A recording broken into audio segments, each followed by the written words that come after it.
Welcome to TradeTheMBI.com. This is Jonas Reports for the 3rd of December.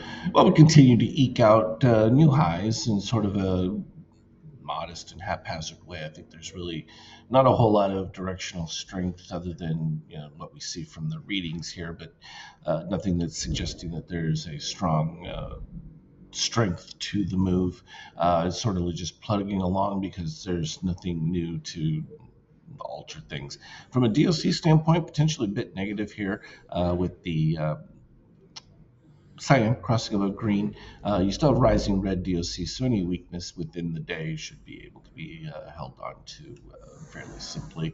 The NASDAQ finally picked up and is starting to catch up to the move. So from an equilibrium standpoint, we're starting to get that uniformity that you look for.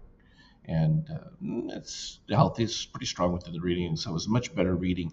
And that difference in the NASDAQ reading with the cyan still under red is a clear indication that there's a bit more strength in the NASDAQ, and that's probably going to be enough to hold the S&P where it is. And from a Treasury standpoint, still no clear definition. There's a lot of confusion as to what's going to happen because half the argument is that when Trump comes in, inflation will rise with tariffs and that.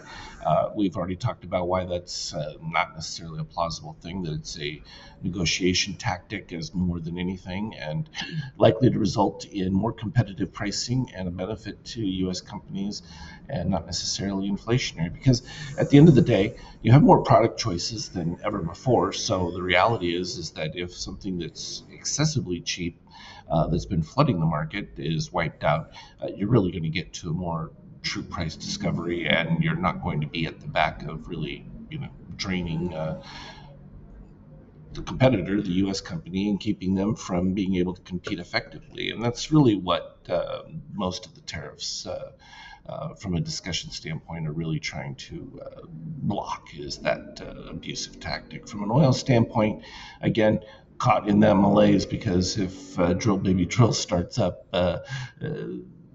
supply demand, there's going to be a lag, and you're going to end up with more supply for a brief time, but that's going to spur new economic growth. So Europe, their problems have not stopped. The only thing is the central banks have to step in at these particular stages to try and save it from a meltdown, because it gets scary when they start breaking down. We're already still below where their safety level is, and it's problematic for them because I don't see them making any changes now that will prepare them for when Trump enters, and so it's just going to be more of a disaster for them. They're just ill-equipped to adapt to anything. From a gold standpoint, I still think there's still potential upside for it, even with Trump coming in, and this idea, because there's going to be that instability with spending and how aggressive he's going to be, or when they talk about cuts and Doge thing, there's only so much you can cut. Your biggest expenses now are interest and your safety nets, Social Security, Medicaid, Medicare. So really, what can you do? From a Bitcoin standpoint, again, I think it's going to trade back and forth to that, but its broadside upside from the news factor is going to have to be solidified with something concrete that actually means that it's usable. And until that's a factor, is something we've been talking about for half a decade. It's great from a asset class as far as parking money and moving things around as a void to be in fiat, but until there's a practical element used for it, still tough.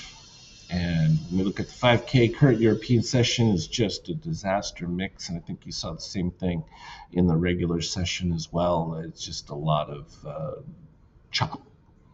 And I think that's going to even out some more. We'll probably get some more directional move coming up, but not at this particular point. I think that there's still just too much uncertainty right now, and people are just grappling for what little things are the latest mover of the morning. So we just have to take what we've got right now, and we'll go from there. As always, anything relevant, I will certainly put it on the Skype chat, and we'll go from there. Have a good one. Trade well.